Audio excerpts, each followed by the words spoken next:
Welcome to Chemistry with Caroline. In this video, we're going to look at the synthesis of alkyl bromides from alcohols using phosphorus tribromide. This is a preferred reaction because the mechanism is SN2, and so as a result, you don't have any rearrangements. The other way that you can accomplish this is using HX as an acid, so HBr for example, but making water, which is a very good leaving group, ends up leading to a lot of rearrangements, and so a mixture of products which are difficult to separate from one another.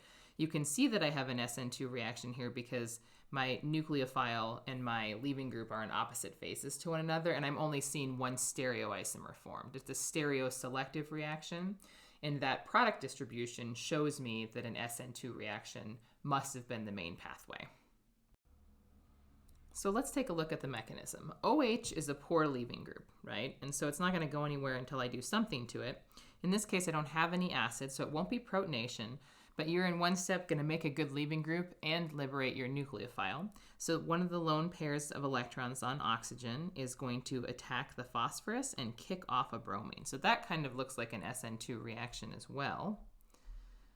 And that would give me this compound.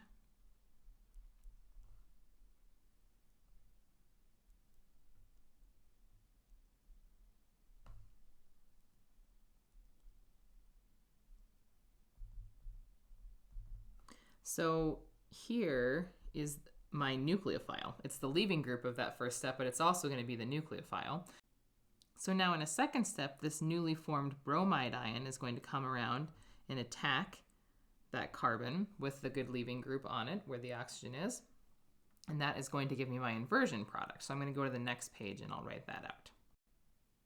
So here we have the inversion product observed because of the SN2 mechanism. And here's the leaving group, so you end up with the phosphorus attached to the OH to help remove it there.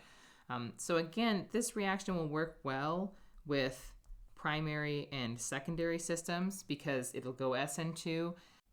It doesn't really work with a tertiary system because it's too crowded for an SN2 reaction. So you really can only use this with a less hindered system if you want to make an alkyl bromide, but you avoid rearrangements, and so in the end, it's much more effective at making your desired product. So this has been a look at the creation of alkyl bromides from alcohols using phosphorus tribromide as a reagent. If you found this video helpful, please like, subscribe, and share with your friends. Thanks.